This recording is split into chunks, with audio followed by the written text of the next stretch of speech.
Boa noite, igreja. Que a graça e a paz do nosso Senhor Jesus Cristo esteja com todos nós. Amém. Glória a Deus. Aleluia. Pega sua Bíblia, vamos fazer nossa declaração de fé. Momento ao qual nós vamos pedir ao Senhor para que venha falar ao nosso coração de maneira sobrenatural.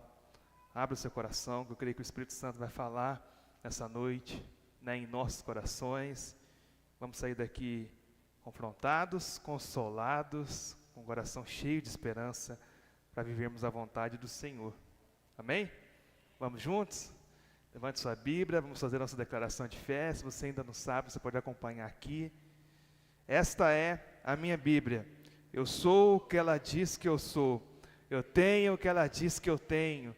E eu posso fazer o que ela diz que eu posso fazer. Hoje eu serei tocado pela palavra de Deus. Eu audaciosamente confesso que a minha mente está alerta, que o meu coração está receptivo e que eu estou pronto para receber da incorruptível, a indestrutível, sempre viva, semente da palavra de Deus. E eu nunca mais serei o mesmo. Nunca, nunca, nunca. Em nome de Jesus, abraça a Bíblia, meu amado, e vamos orar. Pai, nós queremos, Senhor, te agradecer por mais esse culto, por mais essa noite, por mais esse domingo. Obrigado, Senhor, pela tua bondade, pela tua misericórdia, pela tua graça, Senhor, que tem se renovado em nossa vida, dia após dia. Estamos aqui, meu Pai, porque o Senhor tem preservado a nossa vida, o Senhor nos permitiu estarmos aqui, e como gratidão, como expressão da nossa adoração, do nosso reconhecimento, meu Pai, da Tua graça que está sobre nós, estamos aqui reunidos como igreja, para juntos, Senhor, te adorar em espírito e em verdade, para juntos, Senhor, sermos edificados pelo poder da comunhão, pelo poder da oração, pelo poder da adoração, pelo poder da exposição da palavra. Estamos aqui, Senhor, e queremos ser renovados, transformados, constrangidos, Senhor Jesus, pelo Teu amor. Pedimos ao Espírito Santo que venha falar conosco, tenha liberdade de agir em nós, tenha liberdade de transformar o nosso coração. Assim nós colocamos, Senhor, em Sua presença, pedindo ao Senhor que não somos capazes, não somos, Senhor, merecedores, meu Pai, da Tua graça, e nem somos, Senhor, capazes de vivermos a Tua vontade por nós mesmos, pelo nosso conhecimento, talvez pela nossa intelectualidade. Não somos capazes, meu Pai, de vivermos a Tua vontade, não somos capazes, Senhor, de enxergar a revelação da Tua palavra, se não for, Senhor, o Espírito Santo em nossa vida. E nessa noite nós pedimos ao Espírito Santo que venha se revelar a nós por meio das Sagradas Escrituras, que venha se revelar a nós através, meu Pai, da exposição do texto sagrado, que venha se revelar a nós por intermédio, meu Pai, da mensagem do Evangelho. Assim nós oramos, meu Pai, nessa noite e te agradecemos em nome de Jesus. Amém. Pode se sentar, meu amado. Por gentileza.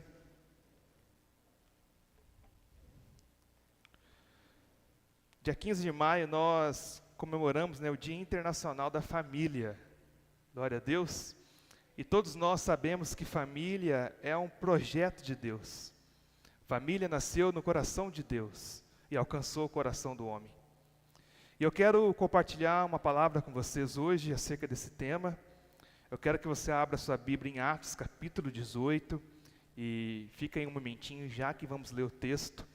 Mas eu quero compartilhar uma mensagem com vocês essa noite com o tema A Essência do Casamento. Eu gostaria muito que você que está aqui nessa noite, você que é casado, você que é noivo, você que é namorado, você que é solteiro e pretende namorar, que você guardasse essa palavra no seu coração e que ao sair daqui dessa noite você esteja refletindo sobre como você tem vivido o matrimônio.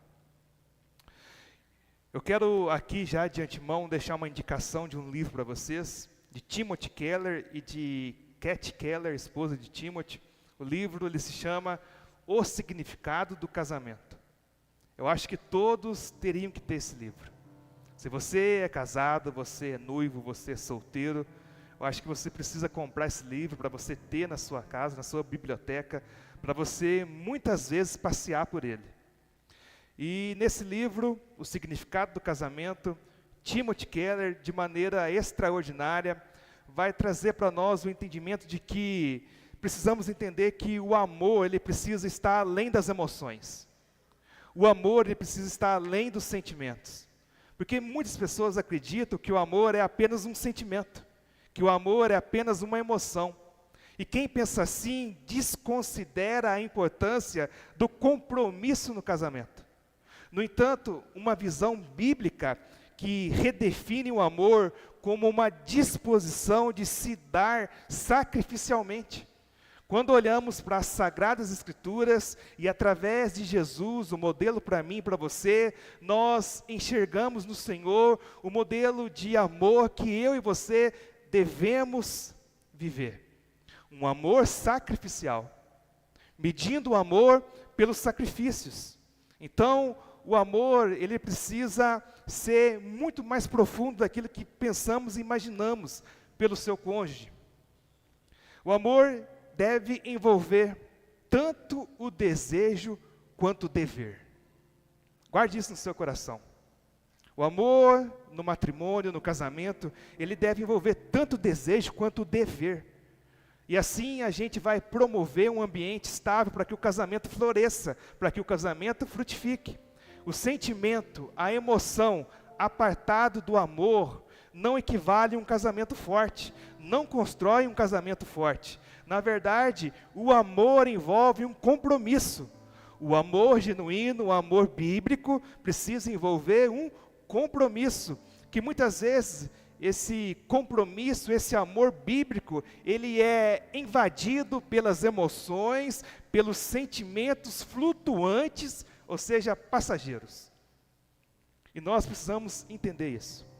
A Bíblia apresenta o casamento como um reflexo da relação de Cristo com a igreja, enfatizando o quê?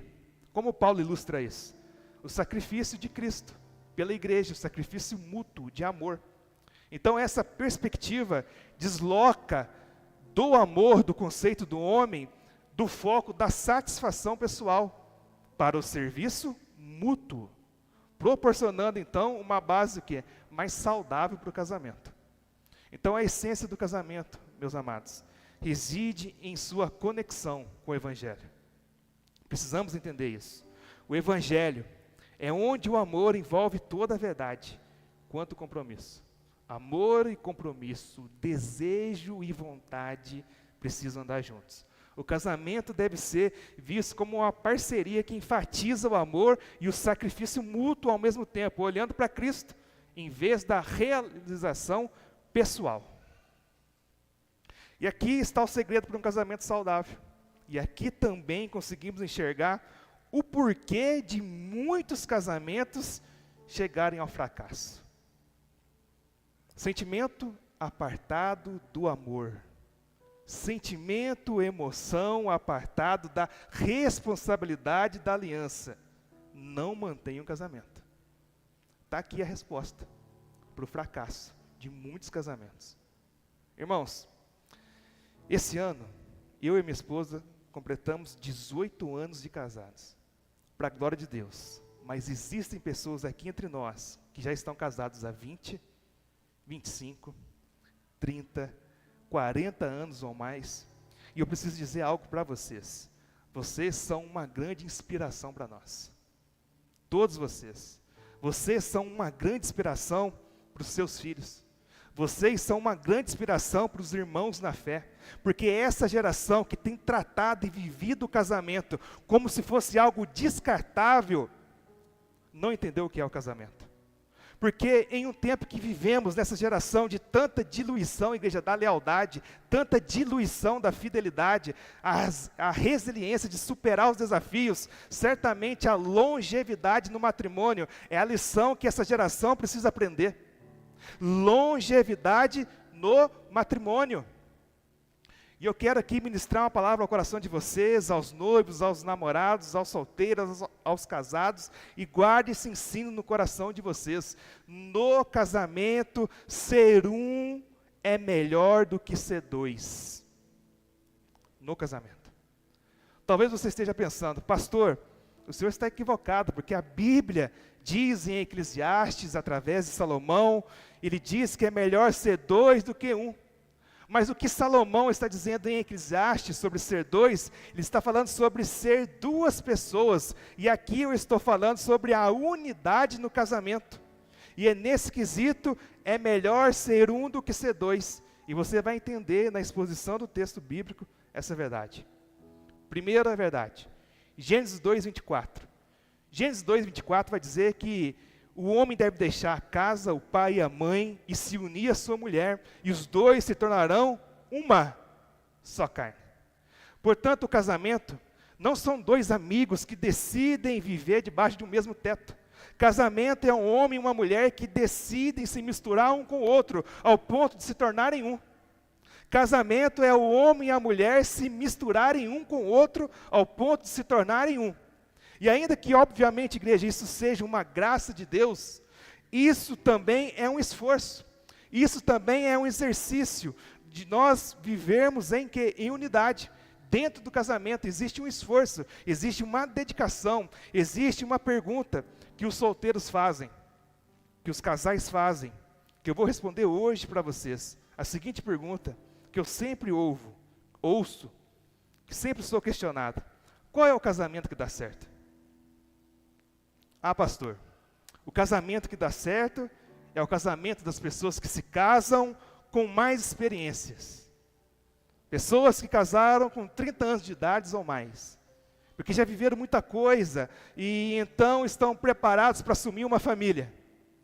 Ou, pastor, o casamento que dá certo é quando o casal já tem uma carreira profissional consolidada, uma vida financeira consolidada, e desta forma já pode manter a casa. E sabe, eu poderia aqui, meus irmãos, dar vários conselhos para vocês, conselhos secundários, conselhos terciários, acerca do casamento.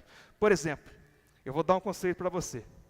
Conselho: se você tem 20 anos de idade e quer casar, 20, 22, 23, não faça isso. Conselho.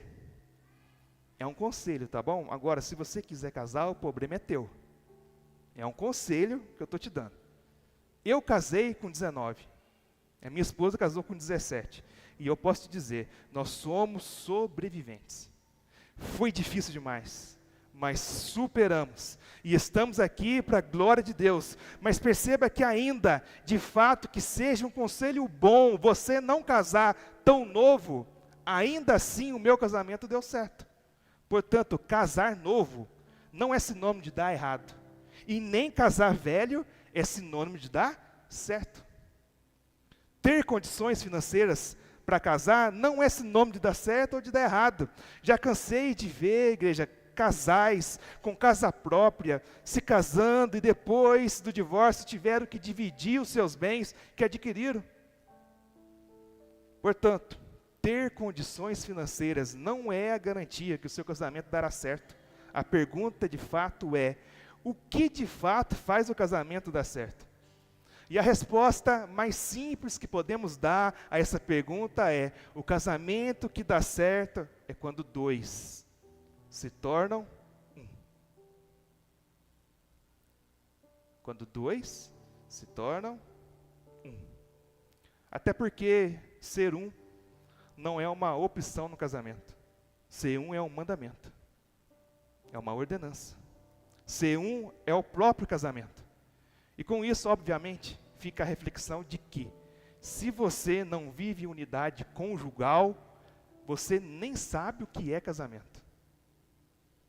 Você ainda está brincando de casinha. Você ainda não entrou nesse quesito, nessa questão que se chama casamento. O casamento, segundo a igreja, os parâmetros de Deus, é vivido quando dois se tornam um. E uma pergunta que sucede a partir dessa afirmação é: como se tornar um? E a resposta óbvia e lógica para isso é: deixando de ser dois. E aqui surge uma outra pergunta: como deixar de ser dois? E aqui eu quero te dar algumas respostas práticas para nós introduzirmos a história de Priscila e Áquila, hoje nessa exposição bíblica. Como nós deixamos de ser dois. Primeiro, tendo as mesmas crenças. Jesus disse, igreja, de modo muito enfático, de modo muito claro, uma casa dividida não subsiste. Se existem princípios, se existem valores diferentes um do outro, se existem crenças, valores, sonhos, fé diferentes um do outro, essa casa está dividida. E ainda que isso possa ser uma pequena fissura no entendimento nosso, essa fissura tende a crescer com o passar do tempo, até que se torne um grande buraco. E em algum momento essa fenda, essa fissura vai abrir, vai comprometer toda a construção até que a casa caia. Portanto, o casal precisa compartilhar das mesmas crenças, precisa compartilhar da mesma fé, precisa compartilhar dos mesmos princípios, dos mesmos valores, dos mesmos propósitos. Segundo, entre o casal não pode haver segredos. O casamento sem segredos, igreja, é a semelhança como Adão e Eva viviam lá no Éden. Adão e Eva estavam nus no jardim e não tinham vergonha um do outro antes da queda. Casamento, meus amados, é para ser vivido pelado, nos dois sentidos, literal e figurado. Você precisa viver nu diante da sua esposa. Você precisa viver nu diante do seu marido.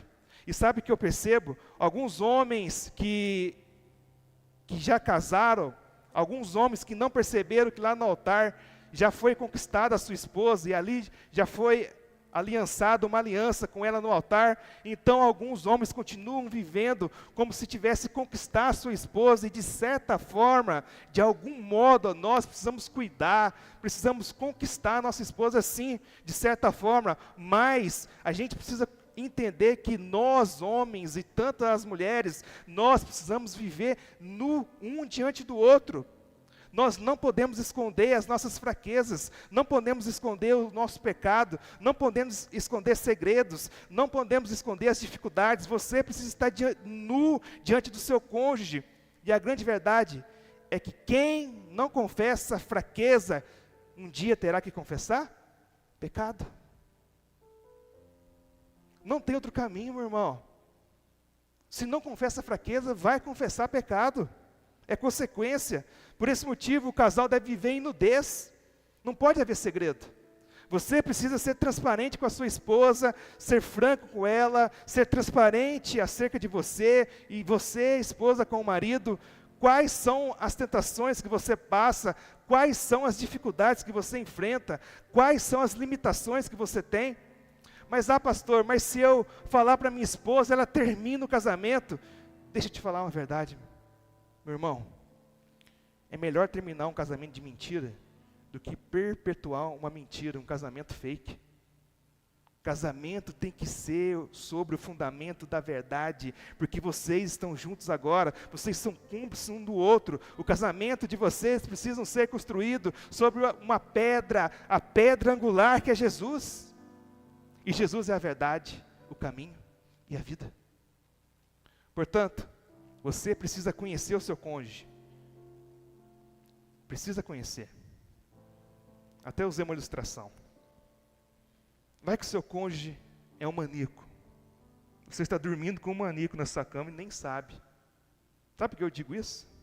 Porque eu já vi alguns aí que não confessaram fraqueza e depois, com o tempo, se demonstraram mulherengos dentro do casamento, porque escondeu a fraqueza da esposa, nesse sentido.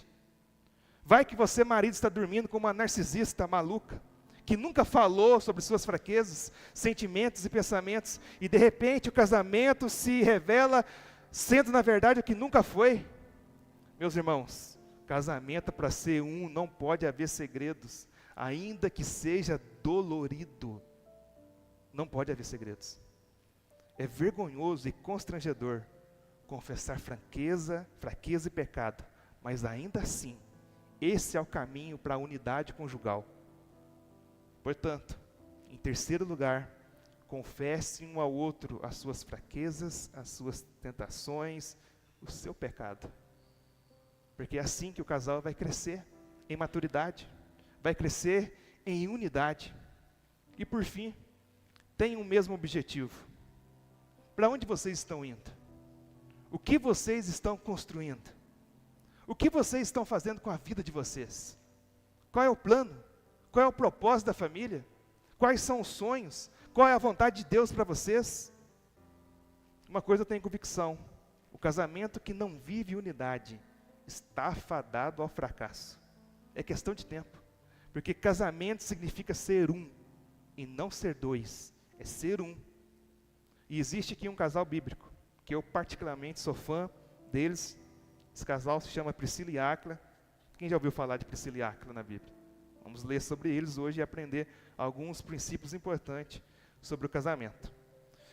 Priscila e Áquila aparece algumas vezes na Bíblia. Romanos 16:3. Romanos 16:3, puder projetar, por gentileza, vai dizer o seguinte: saúdem Priscila e Áquila, meus cooperadores em Cristo Jesus, os quais pela minha vida arriscaram a sua própria cabeça. E isto lhes agradeço, não somente eu, mas também todas as igrejas dos gentios. Outro texto, 2 Timóteo 4, verso 19. Dê saudações a Priscila e Áquila, a casa de Onesíforo. Eles aparecem algumas vezes na Bíblia, e sabe o que é curioso, igreja? Todas as vezes que eles aparecem na Bíblia, eles sempre aparecem juntos. Juntos. Nunca é Priscila e outra pessoa. Sempre é Priscila e Áquila. Priscila e Áquila. E até de forma curiosa, eu lhe questiono acerca disso. E o questionamento é: os teus seguidores no Instagram, sabe quem é a tua esposa? Os teus seguidores no Instagram sabem quem é teu marido? Porque, com todo respeito, eu vou dizer, tem uns Instagrams por aí, meus irmãos, que dá até medo. Parece tanto o marido como a esposa, parece que os dois estão na pista, esperando alguém. As pessoas do seu trabalho sabem quem é o seu marido? Ou lá no trabalho é só João? Não é João e Maria, é só João no trabalho. Os teus amigos do futebol sabem quem é a sua esposa? Ou a sua esposa é uma incógnita, é uma equação que precisa ser resolvida para poder encontrar ela? Ninguém consegue achar. O que eu quero que você perceba é que Priscila e Áquila estavam juntos. Todas as vezes eles são citados na Bíblia juntos. Então, convidar a igreja Priscila e Áquila para comer uma pizza significa convidar Áquila também. Convidar Priscila significa convidar Áquila também, para também estar junto. Em todas as ocasiões, eles estavam juntos, e de verdade eu creio que esse é o modelo de Gênesis, e como nós devemos viver o casamento. Com isso eu não estou dizendo para você, esposa, ser ciumenta. Não seja ciumenta, chata. Glória a Deus. Não seja. Você, mulher, tem maturidade para entender isso. É óbvio que o seu marido precisa ter amigos, e você, esposa, precisa ter amigas. Porém, eu estou dizendo sobre as pessoas enxergarem vocês como alguém que possui uma aliança com outra pessoa. É sobre isso. Ao ponto de que todos sabem que você não é formado apenas por você, mas você é formado também por sua esposa, porque, com todo respeito, meus irmãos, se alguém me conhece, ao me conhecer, vai conhecer um pouco da minha esposa, porque eu estou misturado com minha esposa, e da mesma forma ela está misturada comigo. Quando nos casamos, deixamos de ser dois para ser um, e Priscila e Áquila nos ensinam exatamente isso. E desta forma, abra sua Bíblia comigo lá em Atos 18, e aqui vamos ouvir algumas coisas sobre Priscila e Áquila. E a partir daqui vamos tirar algumas lições preciosas para a nossa edificação e sobre como viver unidade no casamento. Atos 18, vamos aí do verso 1 ao verso 3, vai dizer: depois disso, deixando Atenas, Paulo foi a Corinto. Lá encontrou um judeu chamado Áquila, natural do Ponto, recentemente chegado da Itália, com Priscila, sua mulher, porque o imperador Cláudio havia decretado que todos os judeus deviam sair de Roma. Paulo aproximou deles, e como tinham o mesmo ofício, passou a morar com eles ali e trabalhava. O ofício deles era fazer tendas. Verso 18, no capítulo 18. Paulo ficou ainda muitos dias em Corinto. Por fim, despedindo-se dos irmãos, navegou para a Síria, levando em sua companhia Priscila e Áquila. Antes de embarcar, rapou a cabeça em Secreia, porque tinha feito um voto. Quando chegaram a Éfeso, Paulo deixou ali Priscila e Áquila. Ele, porém, entrando na sinagoga, pregava aos judeus. Verso 24 do capítulo 18. Nesse meio tempo, chegou a Éfeso um judeu natural de Alexandria, chamado Apolo, homem eloquente, poderoso nas palavras, nas escrituras. Ele era instruído no caminho do Senhor, e sendo fervoroso de espírito, falava e ensinava com precisão a respeito de Jesus, conhecendo apenas o batismo de João. Apolo começou a falar ousadamente na sinagoga, quando Priscila e Áquila ouviram falar, levaram-no consigo e com mais exatidão lhe expuseram o caminho de Deus. Olha que interessante. Aqui no capítulo 18, o capítulo 18 de Atos dá uma boa resumida, uma boa transmissão de que tipo de casamento Priscila e Áquila viviam. Que tipo de casamento Priscila e Áquila viviam? O tipo de casamento que é casamento de verdade. Eles estavam juntos, juntos em tudo, tudo. Por exemplo, eles estavam juntos nos desafios da vida. Atos 18, verso 1, verso de 1 a 3, vai dizer que no primeiro momento, eles aparecem aí em Atos. A Bíblia fala que eles estavam em Roma, e lá em Roma começou a perseguição dos judeus, então eles vieram para Corinto, isso no ano 49 depois de Cristo mais ou menos, quando Cláudio César, imperador de Roma, imperador romano, deflagrou lá um decreto dizendo que os judeus precisariam deixar Roma. Então Priscila e Áquila pegam as suas trouxas e vão começar a vida lá em Corinto. E isso aqui é maravilhoso, igreja. Eu não sei se tem alguém aqui que já teve a necessidade e a experiência de recomeçar a vida em outro lugar. Mas, por exemplo, temos vários irmãos aqui em nossa igreja que vieram de estados diferentes. Irmãos que vieram do sul, que vieram do nordeste, do norte do Brasil. E assim começaram aqui no sul de Minas Gerais uma nova vida. Isso é desafiador, não é? É muito desafiador. Mas sabe de uma coisa? Vai dar tudo certo para eles. Sabe por quê? Porque estão fazendo juntos. Vai dar tudo certo. E um casal que anda junto, meus irmãos, não há nada que separe. Eles vão sofrer juntos, eles vão trabalhar juntos, eles vão construir a vida juntos, e tudo vai dar certo. Da mesma forma, Priscila e Áquila. E por que eu estou dizendo isso? Porque eu já vi tantos casais se dividirem em momentos cruciais da vida, como, por exemplo, o fulano de tal foi transferido para trabalhar em outro estado, e a esposa disse, eu não vou, porque eu não quero deixar minha família, eu não quero deixar minha mãe, eu não quero deixar o conforto daqui da minha cidade. Porém, ambos esquecem que a Bíblia diz, por isso o homem deixa pai e mãe, e se une à sua mulher, tornando-se os dois uma só carne. Com todo respeito, você deve honrar a sua mãe, o seu pai, porém agora a sua família é o seu esposo e a sua esposa. Se você não entendeu isso, hoje você vai entender. Está na hora de vocês assumirem, de fato, o casamento de vocês, os sonhos de vocês, os projetos de vocês, e com isso construírem a vida juntos. Priscila e Áquila deixaram tudo. Agora pensa comigo, se já é um desafio deixar tudo hoje, imagina naqueles dias. Não existia avião, não existia caminhão de mudança para fazer frete, Literalmente, meus irmãos, eles vinham com a roupa do corpo para recomeçar a vida.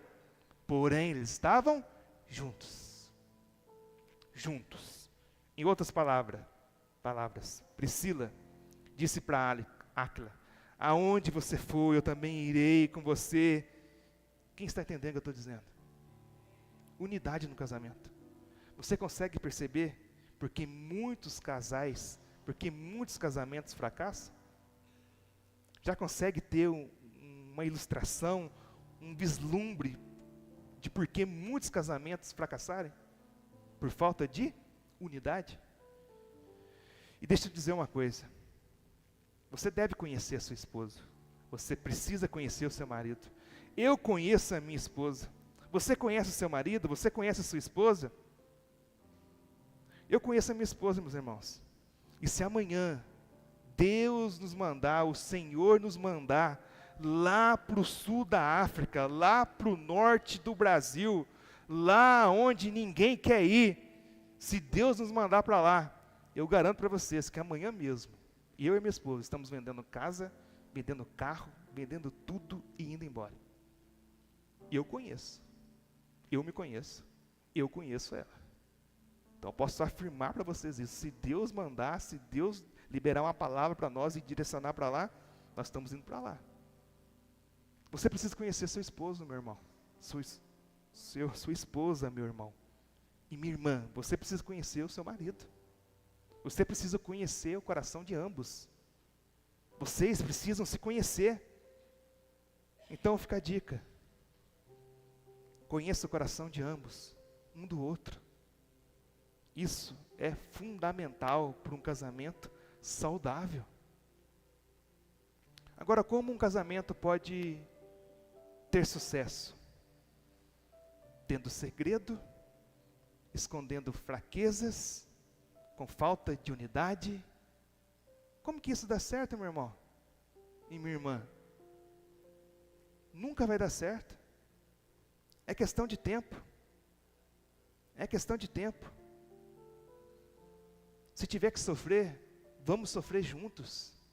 O desafio que vem para nós, a gente encara juntos. E muitos de nós se amedrontam diante dessas realidades, diante dos desafios que a vida levanta, e com isso o que muitos fazem? Fogem e abandonam o casamento. E sabe o que isso evidencia para mim e para você? Que o casamento sempre foi fake, que o casamento sempre foi de mentira, que o casamento sempre esteve ameaçado. Porque de alguma forma, ele talvez estava sustentado pelo dinheiro, esse casamento, ou pelo emprego, ou pela estabilidade, porque talvez a família estava por perto e era cômodo para o casal, mas com todo respeito, se você não está preparado para ter apenas você e a sua esposa construindo a vinda, você não entendeu o que é casamento. Você não está vivendo o que é casamento. Se você depende da sua família ainda, se você depende do seu emprego para viver o casamento, você de fato não entendeu o que é casamento. Priscila e Áquila encaram os desafios juntos, desafios que a vida conjugal exige de nós, que temos uma aliança. Por exemplo, o texto diz que eles estavam em Corinto e foram para Éfeso. E quando chegaram em Éfeso, Paulo os deixou em Éfeso. Talvez você olhe para isso e pense, Paulo os deixou em Éfeso para eles ficarem turistando? Conhecendo a cidade de Éfeso? Não. Quando o texto fala que Paulo deixou eles em Éfeso, o texto está dizendo que Paulo deixou Priscila e Áquila para pastorear uma igreja em Éfeso. Paulo deixou Priscila e Áquila para plantar uma igreja em Éfeso. E com isso eu quero te fazer uma pergunta. Quantos aqui acham maravilhoso, um sonho muito inspirador, encorajador, desafiador, plantar igrejas, pastorear uma igreja local, viver na dependência do Senhor? Quantos acham maravilhoso isso? Todos nós. Mas deixa eu te dizer uma coisa. Você só acha legal até você ir. Até você ir. Porque quando você for, você irá entender que tudo na sua vida vai estar ameaçado. Tudo vai ser colocado à prova. Tudo vai ser colocado contra a parede. Mas Priscila e Áquila estavam juntos. Isso é maravilhoso. Eu fico imaginando, igreja, o apóstolo Paulo chegando para Áquila e dizendo: meu amigo Áquila, Deus está te chamando para plantar uma igreja aqui em Éfeso, para começar um GC aqui em Éfeso. E talvez Áquila deve ter perguntado para Paulo: mas por que Deus está me chamando para ficar aqui em Éfeso, Paulo? Áquila, Paulo respondendo para Áquila: Áquila, é porque a igreja precisa de alguém, e vocês são alguém. Acredito que Áquila deve ter falado para Paulo: Paulo, eu preciso primeiro falar com a minha esposa, Priscila. E acho que quando Paulo contou tudo isso para Áquila, e Áquila foi contar tudo isso para sua esposa Priscila, tenho certeza que Priscila deve ter dito para Áquila o seguinte: eu já sei, Áquila, Paulo quer que ficamos aqui em Éfeso. Agora me pergunte por quê. Porque eles eram um. Casal, quando é uma só carne, até o olhar já diz tudo. Casal, quando é um, é algo maluco. Não dá para explicar, igreja. Porque, de fato, eles estão mergulhados um no outro, de uma maneira tão profunda, que os sonhos, que os desejos, que os planos, que os propósitos estão juntos. E, por isso, estão capacitados por Deus, através da sua graça, para suportarem os desafios juntos. Em nome de Jesus, meus irmãos, o Senhor quer acabar nessa noite com todo espírito de divisão na sua casa. Em nome de Jesus. Quantas famílias estão divididas? O pai vai disciplinar o filho, a esposa discorda do pai. A mãe diz que é assim e o pai diz que é do outro jeito. Os filhos ficam olhando e pensando: peraí, o que a gente vai fazer mesmo? Para onde a gente vai? Parece dois malucos, um indo para um lado, outro indo para o outro, lados opostos. Talvez os filhos de vocês estão indo cada um para um lado, porque você, homem e mulher, não estão juntos. Vocês competem dentro de casa. Vocês não trabalham juntos, não vivem pelo mesmo propósito. Priscila e Áquila estavam juntos, e isso era suficiente. E aliás, de antemão, digo isso para que você, que disse que quer ser um pastor, um plantador de igrejas, e assim por diante, meu irmão, um líder de ministério, se a sua casa não for uma, nem queira viver o ministério, nem queira assumir essa responsabilidade, porque ou vocês estão juntos, ou não terão sucesso naquilo que pretendem fazer para Deus. Não terão. Segundo ponto que a vida de Priscila e Áquila nos ensina. No verso 3 de Atos 18, o texto diz que eles eram fabricantes de tendas, como ele. Vamos lá interpretar o texto bíblico.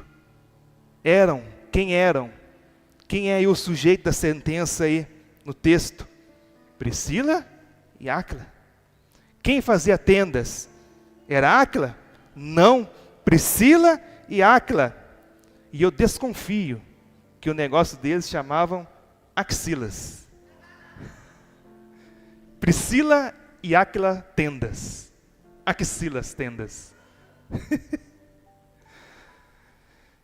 Os dois trabalhavam juntos. Esse é o princípio que você precisa guardar. Os dois trabalhavam juntos, até mesmo nos negócios. Não era o negócio da Priscila e o negócio de Áquila. Era o negócio de Priscila e de Áquila. E com isso, eu quero te dizer que é um privilégio você trabalhar com seu marido, esposa, você, esposo, trabalhar com a sua esposa. Isso é um privilégio. Quantos aqui trabalham juntos, casais? Isso é um privilégio, meus irmãos. É um privilégio. Ah, pastor, é um privilégio até o senhor conhecer a minha esposa. Preciso confessar para vocês. É difícil, não é fácil, mas é bom demais. É muito bom. O casamento, igreja, é forjado na unidade. O casamento é forjado, inclusive, no trabalho. E com isso, obviamente, eu não estou desconsiderando o fato de que o mundo mudou, ou seja, o mundo evoluiu e muitos de nós trabalhamos separados por conta da carreira profissional que construímos e está tudo certo, você não está em pecado por conta disso, pode ficar tranquilo, mas eu preciso te dizer que é um privilégio você trabalhar junto com a sua esposa, que é um privilégio você trabalhar junto com o seu marido, e não só isso, eu quero te desafiar e encorajar você, como Priscila e Áquila, a estarem juntos, como por exemplo, talvez a sua mulher começou um pequeno negócio de bolo, talvez a sua mulher começou a vender roupa, talvez o seu marido montou um lava-jato. E a pergunta que eu te faço é, você coopera? Você participa desse empreendimento da sua mulher? Você participa desse empreendimento do seu marido? Participa ajudando? Participa sonhando? Participa planejando? Junto com ele ou junto com ela? Talvez você cuidar do marketing digital do negócio da sua esposa, abrir um Instagram para ela lá e ficar responsável por isso? Você participa da vida da sua esposa e você participa da vida do seu marido?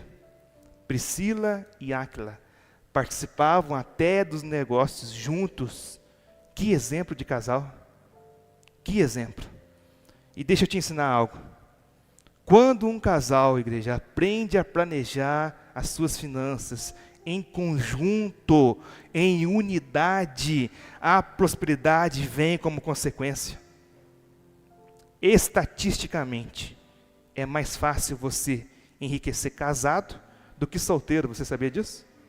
Estatisticamente falando. Isso é um dado estatístico. É mais fácil prosperar casado do que prosperar solteiro. Mas eu vejo algumas famílias extremamente divididas, inclusive financeiramente. Por exemplo, quantos casamentos acabaram por falta de administração dos recursos, pela conta da avareza, por conta do egoísmo? Casais com alto poder aquisitivo e que por falta de unidade nas finanças o casamento acabou em ruínas. Você sabia que o maior índice de divórcio hoje é as finanças?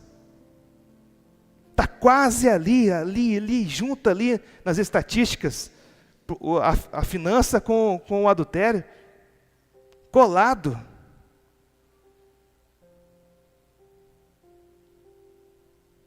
Talvez a esposa é PhD em finanças e o marido talvez não é bom nessa área, e mesmo assim o camarada não dá o braço a torcer por conta do machismo e não deixa a esposa administrar, e o casamento não prospera por falta de unidade, por falta de estarem juntos, por falta de serem um. Nunca confunda, meus irmãos, papel com função no casamento. Papel e função são coisas diferentes, uma da outra. E eu vou explicar para vocês. Qual é o papel bíblico do marido? O papel bíblico do marido: liderar a casa sobre a missão de Deus. Esse é o papel bíblico do marido. Amém? Essa é a missão do marido. Qual é o papel da esposa? Ah, pastor, limpar a casa. Isso não é papel, isso é função.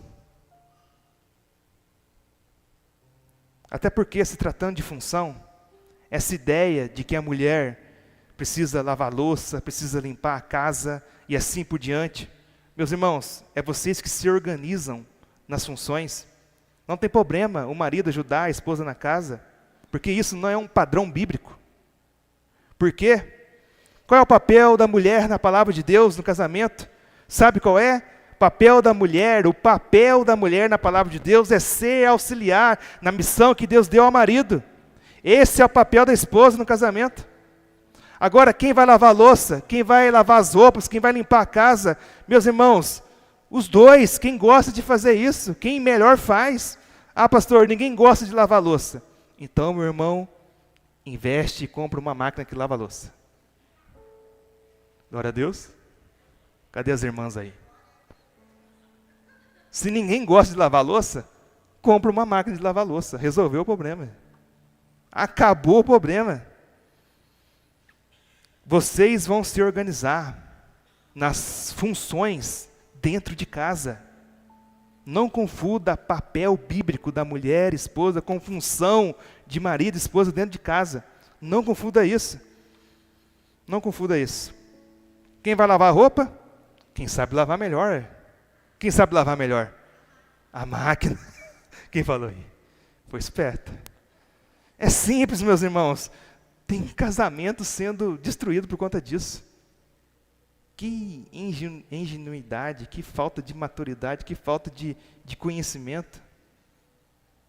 É sério. Agora eu posso falar por mim. Eu sou especialista em varrer casa. Varrer quintal, lavar o quintal. Vou até vender alguns cursos aí, consultoria, para varrer. Quem quer ir? Vou vender uns cursos aí. Conseguir uma renda extra aí. Glória a Deus. O que eu quero dizer para você é que você entenda como vocês vão se organizar dentro de casa, nas funções que existem dentro de casa. Você, marido líder, você, esposa, devem se organizar. Vocês dois. O que eu quero que você entenda é que Áquila e Priscila sabiam extrair um do outro o que cada um tinha de melhor. Eles trabalhavam juntos e com isso prosperavam juntos. Juntos. Eles viviam, igreja, em plena unidade, também nos negócios, no trabalho. E a terceira dica a partir do casamento de Priscila e Áquila, eles tinham unidade no ministério. E aqui vai pegar muita gente. Aqui no texto que lemos, acontecem alguns episódios interessantes acerca do ministério. Um deles é quando Paulo chega em Corinto. E a pergunta é: quem recebe Paulo em Corinto? Priscila e Áquila. Qual é esse ministério? Ministério da hospitalidade. Priscila e Áquila exercem a hospitalidade juntos. Eu fico imaginando Paulo chegando em Corinto e aí conversando com Priscila e Áquila. De repente Paulo diz: Áquila, eu não tenho aonde dormir. Eu acredito que Áquila olhou para Priscila e Priscila olhou para Áquila, e então Priscila diz: você tem um lugar, Paulo, você tem uma casa, você vai ficar lá em casa junto com a gente. Eles fizeram isso juntos. Serviam a Jesus hospedando Paulo juntos. E por que eu estou dizendo isso? Porque existem tantas coisas, igreja, que nós falhamos em relação a servir juntos. Por exemplo, o marido que fica criando contenda com a esposa porque a esposa quer abrir um GC na casa dela. Ou a esposa que fica criando contenda com o marido porque o marido faz parte do ministério de louvor, ou o marido faz parte da limpeza da igreja, gosta de ajudar limpando a igreja. E deixa eu dizer algo para vocês. Eu acho tão lindo e maravilhoso ver os casais servindo juntos na casa do Senhor. Isso, meus irmãos, é um imenso privilégio. E deixa eu dizer uma coisa para vocês. Se hoje eu tenho servido o Senhor de forma como eu tenho servido, com alegria, com intensidade e constância, é porque eu tenho uma esposa do meu lado. Se existe algo que vocês podem ter certeza, é que aquilo que a gente tem construído, edificado juntos como igreja, é através da cooperação, do serviço da minha esposa, que muitas vezes, sem ninguém saber, ela faz mais que todo mundo, inclusive eu. E eu quero dizer para vocês que é Jesus que nos serviu, nos chamou para servirmos juntos a sua igreja. É para plantar uma nova igreja? Partiu, vamos juntos. Vamos começar um GC? Vamos juntos, partiu, estamos juntos.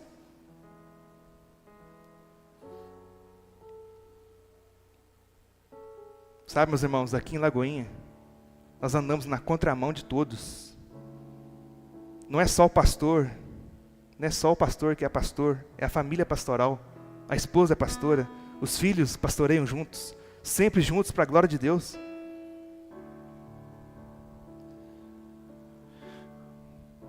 Quantos casais aqui em nossa igreja servem juntos na liderança de algum ministério? Existem vários casais. Glória a Deus por isso, irmãos, isso é um privilégio. Quantos casais servem juntos no ministério de louvor? Talvez no diaconato, talvez no Kids, talvez na consolidação, talvez no ICARE, talvez na intercessão, talvez no Follow, talvez no Crescer, talvez no Seminário da Cura. Meus amados, isso é um privilégio. Priscila e Áquila estavam juntos, juntos nos desafios, juntos no trabalho, juntos no ministério. Olha que exemplo.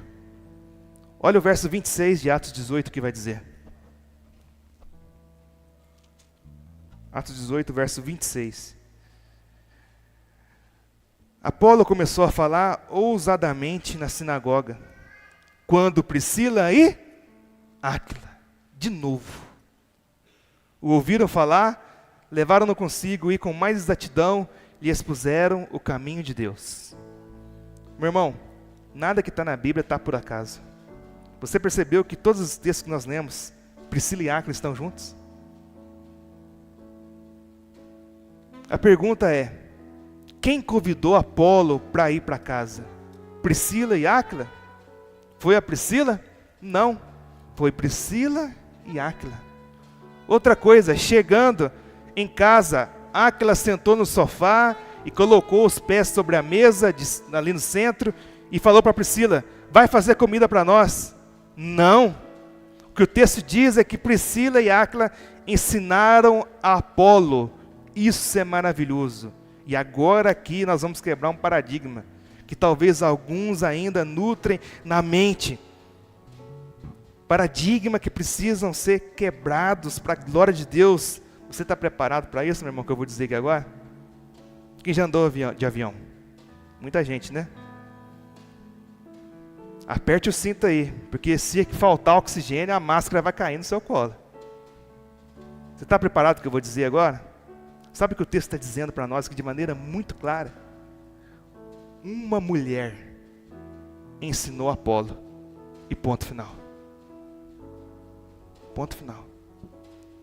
Uma mulher, Priscila e Áquila, ensinou Apolo. Ponto final, é a Bíblia que está dizendo. E ponto final. Não é uma opinião minha, é o que a Bíblia está dizendo. E por que eu estou dizendo isso? Porque sei lá que doutrina teológica que alguns têm criado por aí, dizendo que a mulher não tem nada para ensinar. Posso ser sincero com vocês? Tem muita mulher que dá banho em muito homem na questão teológica. Muita mulher. Mulheres extremamente capacitadas pelo Espírito Santo para ensinar. Como a mulher não tem nada para ensinar dentro da igreja, meu amado? Como a mulher não tem nada para ensinar dentro de casa, no casamento? Quem pensa assim, precisa voltar lá para a Grécia Antiga, onde os gregos, inclusive Aristóteles, pensavam que as mulheres eram desalmadas e por isso não podiam ter vozes.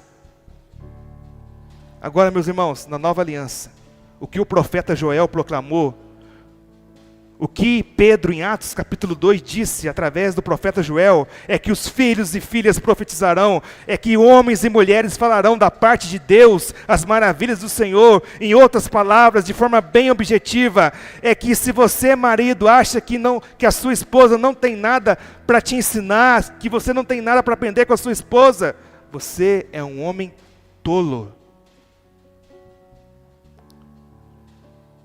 E com isso, você está deixando de acessar muitas bênçãos por causa da sua tolice. A sua esposa tem muito para te ensinar. O seu marido tem muito para te ensinar também, esposa. E eu digo isso não sobre você, mas sobre mim. Quantas e quantas vezes a minha esposa me fez observar, me fez enxergar, me fez ver coisas que eu não observava, que eu não enxergava. Mas porque ela estava do meu lado, servindo a Jesus juntos, trabalhando juntos, superando os desafios juntos, ela pôde sabiamente me instruir e ser bênção na minha vida.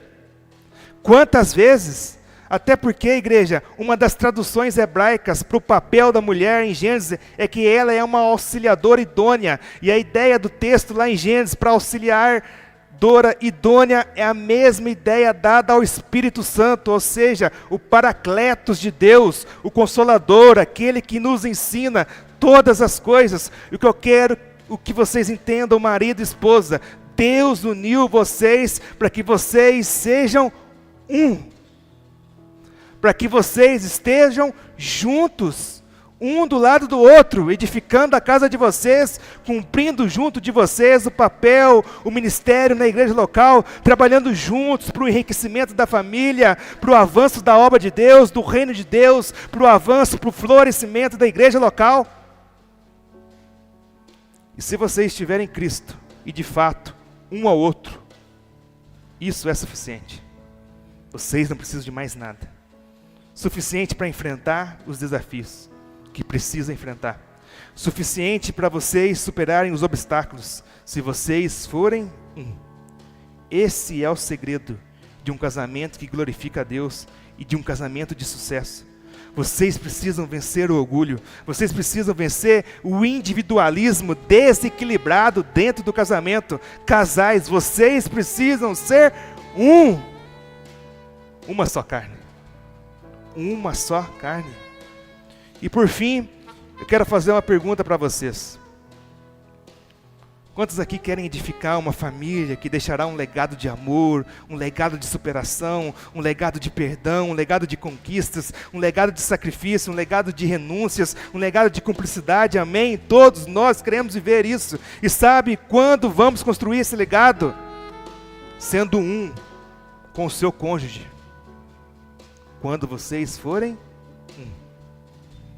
Sendo uma só carne, edificando a casa de vocês, sobre um sólido e firme fundamento, a pedra angular que é Jesus Cristo. Casamentos que são construídos sobre a rocha, que é Jesus, não caem perante as dificuldades, não caem perante as frustrações da vida, não caem perante os desafios. Que no nome de Jesus, essa seja a construção da sua família, meus irmãos. Que no nome de Jesus, esse seja o modelo da sua vida conjugal. Que no nome de Jesus, essa palavra alcance lugar no seu coração e para a glória de Deus. E por fim, para a gente encerrar, eu quero dizer algo para vocês, e guarde isso no seu coração. O verdadeiro amor, na concepção de Jesus, o verdadeiro amor busca o bem-estar do outro e encontra a realização em servir o outro, em vez de usá-lo para satisfazer desejos pessoais. Tem muita gente entrando no casamento para satisfazer os desejos pessoais. Tem muita gente entrando no casamento para poder viver outras coisas fora do propósito de Deus. E deixa eu te dizer algo, quem entra no casamento para viver desejos pessoais, está afadado ao fracasso.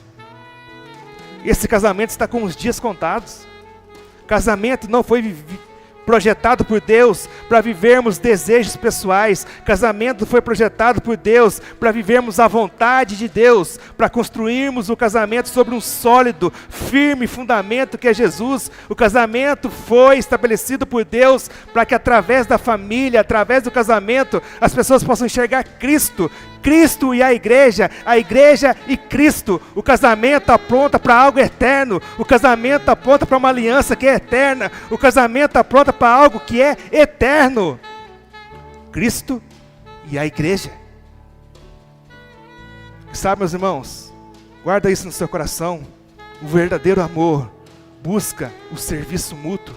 O verdadeiro amor busca sacrificialmente se doar pelo outro. O verdadeiro amor não está motivado e guiado pelos sentimentos, pelas emoções, embora sejamos seres humanos emocionais que possuem sentimentos, mas a nossa fé precisa estar acima das nossas emoções, a nossa fé precisa estar acima dos nossos sentimentos. A nossa fé é uma fé racional, é uma fé que não precisa sentir para poder crer, é uma fé que não precisa ver para poder crer, é uma fé que não precisa escutar para poder crer, é uma fé que olha para Jesus, autor e consumador da nossa fé.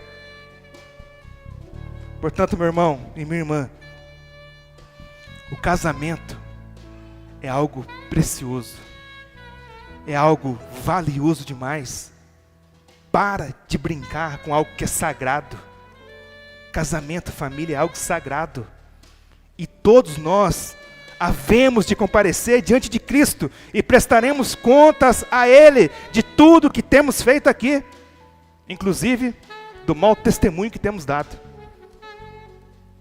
Casamento ilustra Jesus e a igreja. Como Jesus amou a igreja. A igreja tinha algo para oferecer para Jesus? Eu e você tínhamos algo para oferecer para Ele de bom? Eu e você tínhamos algo que Jesus olhasse para nós e dissemos: eu vou morrer por Ele, porque Ele é bom demais, Ele é top. Meus irmãos, nós estávamos indo para o inferno, nós estávamos afastados de Deus, nós estávamos condenados ao fogo, ao lago de fogo. E por que no casamento nós esperamos algo da pessoa? Por que no casamento nós não olhamos para Cristo e a igreja? E por que no casamento nós não nos doamos sacrificialmente? Por que no casamento nós nos entregamos um ao outro de maneira doadora, assim como Cristo se entregou para a igreja?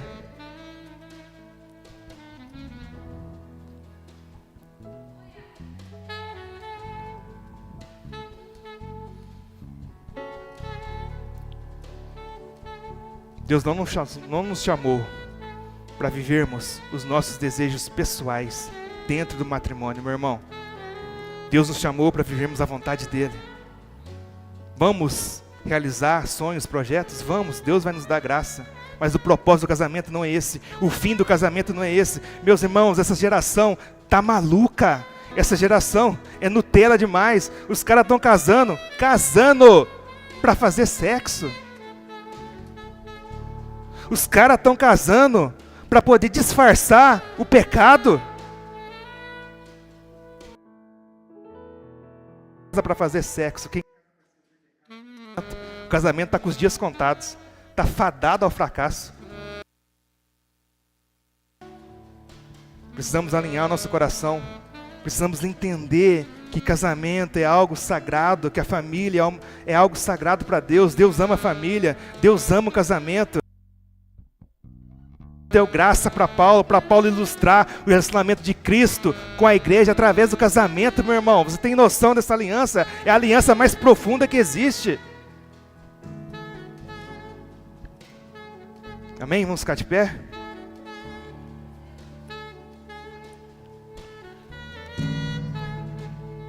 Feche seus olhos, vamos orar ao Senhor.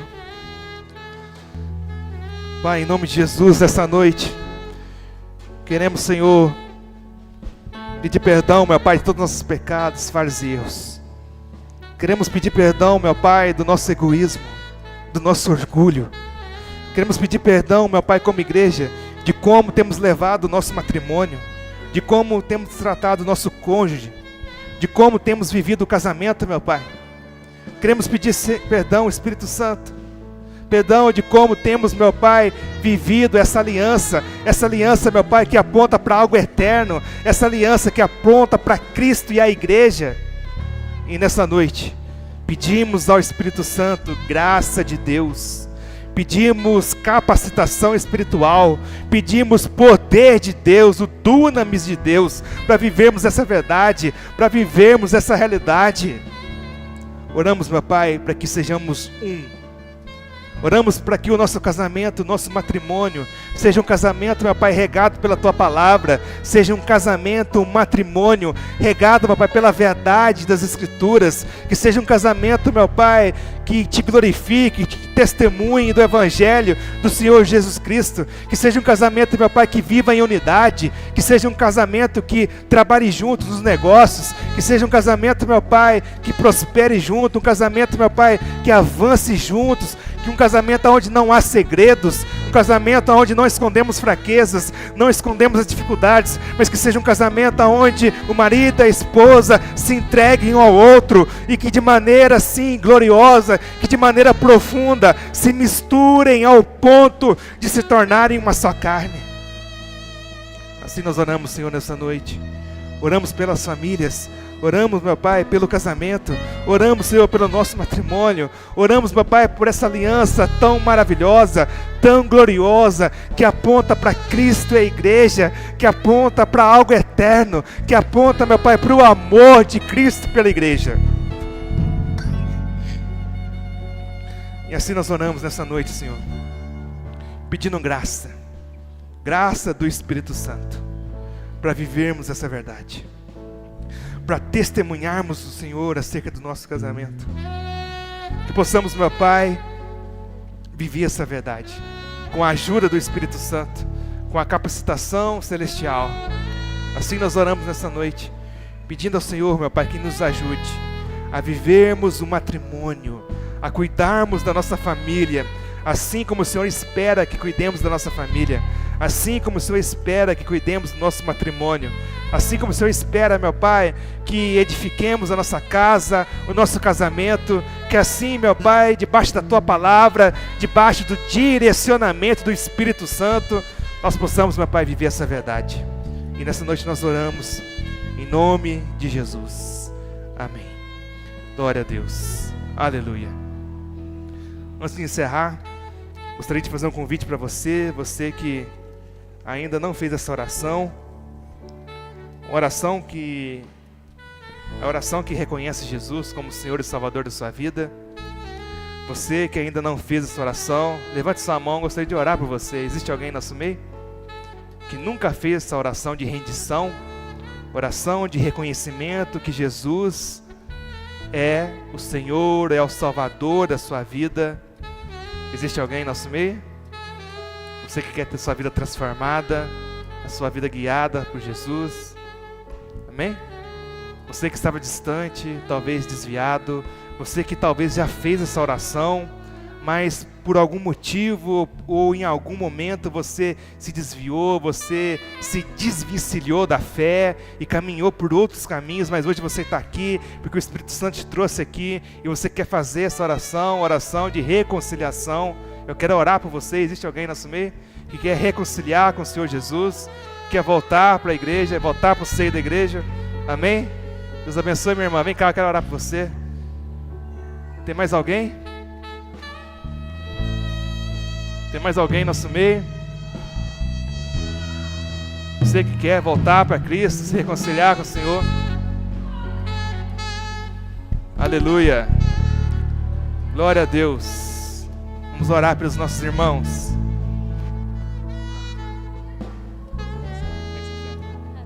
Carol? Você? Oi?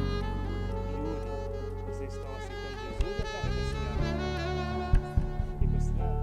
Vocês já aceitaram Jesus um dia e deixaram de caminhar com Ele? Amém. Hoje vamos fazer essa oração, que o Senhor venha trazer esse entendimento para vocês, do quanto vocês são amados por eles, sabe?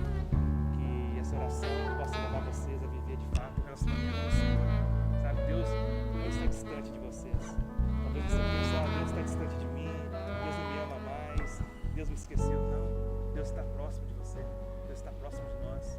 Deus nos ama tanto, sabe, que provou esse amor se entregando por mim e por você, sabe? Então, essa oração que nós vamos fazer essa noite é uma oração de reconciliação, uma oração que vai tirar as vendas dos olhos de vocês, e vocês agora, a partir desse momento, vão caminhar com o Senhor. Amém? Carol e Yuri, né? Amém, igreja? Vamos orar pelo Carol, pela Yuri, que estão reconciliando com o Senhor. Amém? Pai, em nome de Jesus, quero apresentar ao Senhor, meu Pai, o Yuri e a Carol, que estão aqui, meu Pai, fazendo essa oração de reconciliação. Eles que um dia, meu Pai, já testemunharam a fé em Cristo e por algum motivo não permaneceram na fé. Nós, como igreja hoje, estamos orando, meu Pai, pelo Yuri e pela Carol, pedindo ao Senhor, meu Pai, que o Espírito Santo venha trazer clareza, venha trazer, meu Pai, entendimento sobre a graça de Deus. Eu oro, meu Pai, para que todo jugo seja quebrado em nome de Jesus, para que todo fardo religioso caia por terra em nome de Jesus, porque a Tua palavra diz, meu Pai, que o Senhor é manso e humilde de coração, o Seu fardo, Senhor, é leve, o Seu jugo é leve, e nós oramos, meu Pai, pela vida do Yuri, pela vida da Carol, declarando, meu Pai, como igreja, em nome de Jesus, que eles estão reconciliados através do sangue de Cristo, através do sangue do Cordeiro que verteu ali na cruz do Calvário. Nós oramos, meu Pai, por esse casal, para que eles venham, meu Pai, caminhar na fé, que a fé deles seja acrescida, meu Pai, através da graça de Deus, que a fé seja amadurecida, que eles venham, meu Pai, caminhar juntos como igreja e assim, meu Pai, viver o cristianismo puro e simples de Jesus, o cristianismo que ama a Deus acima de todas as coisas, o cristianismo que ama o próximo como a ti mesmo. Assim nós oramos, meu Pai, pela vida da Carol e pela vida do Yuri, em nome de Jesus. Carol e Yuri, vocês não estão sozinhos mais. Todas as vezes quando a gente faz essa oração,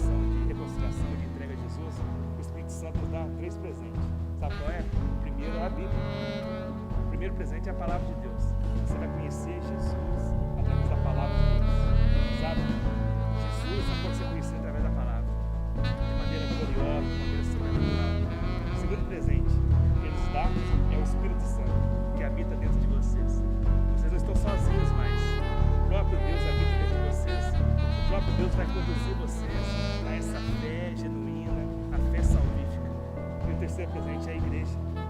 Vocês não estão sozinhos. A igreja é a família de Deus que cuida uns dos outros. Vocês têm três presentes: a Bíblia, o Espírito Santo e a igreja. Amém? Seja bem-vindos em nome de Jesus. Amém, igreja? Vamos aplaudir o Senhor. 1, 2, 3, aleluia!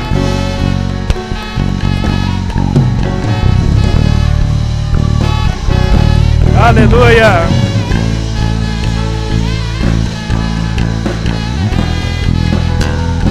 Noite de salvação, aleluia!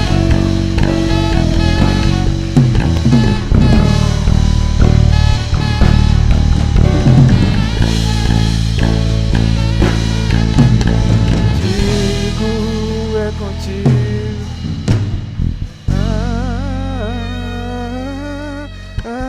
Amém.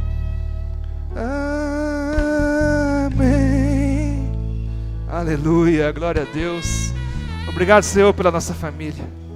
Obrigado, meu Pai, por tudo que temos vivido debaixo, Senhor, da sua graça, debaixo do seu amor, debaixo da sua misericórdia. Obrigado, meu Pai, porque somos fracos demais, somos limitados demais, Senhor. Somos, meu Pai, frágeis demais. Somos vasos de barro, Senhor, que estamos sendo aperfeiçoados na sua mão. O que seria de nós, meu Pai, se não fosse o Espírito Santo em nós? O que seria de nós, meu Pai, se não fosse o seu amor, se não fosse a sua graça sobre nós? Para onde nós iríamos? Como disse Pedro, Senhor, para onde nós iremos se só Tu tens a palavra de vida eterna? O que seria de nós, Senhor, se não fosse o Teu amor, se não fosse a Tua graça, se não fosse a Tua bondade, a Tua misericórdia em nós? Nessa noite, meu Pai, nós oramos e reconhecemos, meu Pai, que somos dependentes do Senhor. A nossa família, Pai, é dependente do Senhor. A nossa vida, meu Pai, é dependente do Senhor.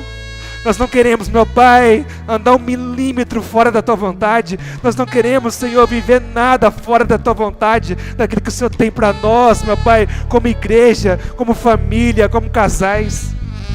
Queremos, Senhor, viver debaixo da Tua vontade. Queremos viver, Senhor, debaixo do Teu direcionamento. Queremos viver, meu Pai, os Teus sonhos. Queremos viver, Senhor, a Tua vontade, porque os Teus sonhos, porque a Tua vontade, Senhor, são maiores que os nossos sonhos, são maiores que a nossa vontade. Os Teus propósitos, Senhor, os Teus sonhos para nós são maiores e são melhores. Assim nós oramos, meu Pai, como igreja, e Te agradecemos em nome de Jesus pela nossa família. Amém. Glória a Deus. Aplauda o Senhor, igreja. Aleluia.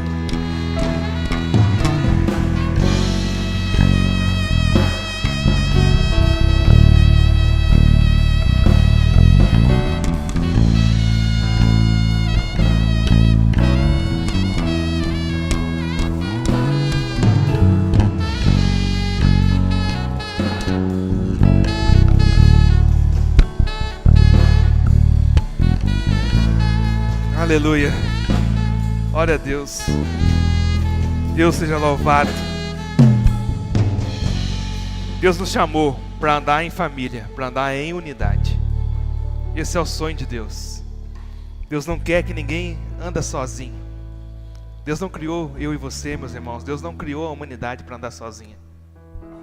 Deus nos criou para que assim possamos andar juntos, como igreja, para a glória de Deus. Deus ama a família, Deus ama a sua igreja, Deus ama a unidade dos irmãos, Deus ama tudo isso. Que possamos valorizar em nossa vida aquilo que Deus ama, aquilo que Deus mais ama, que são as pessoas, que são a família, que é a unidade da igreja, que é o amor dos irmãos, que é o amor uns com os outros. Que possamos caminhar como família, caminhar em unidade para a glória de Jesus. Amém? Você tenha uma ótima semana. Que aonde você estiver, que o Senhor te abençoe. Que aonde você for, que você colocar a planta dos seus pés, que o reino de Deus, Que a graça e que o Espírito Santo esteja com você, te conduzindo, te guiando, te direcionando aonde você for. Que aonde você colocar a mão, meu irmão, que você prospere em tudo que você for fazer para a glória de Deus. Que o nome de Jesus seja glorificado para a glória do Senhor Jesus Cristo. Que o amor de Deus, a graça do Senhor Jesus e a comunhão do Espírito Santo esteja com todos nós, hoje e sempre. Amém. Deus abençoe a vocês.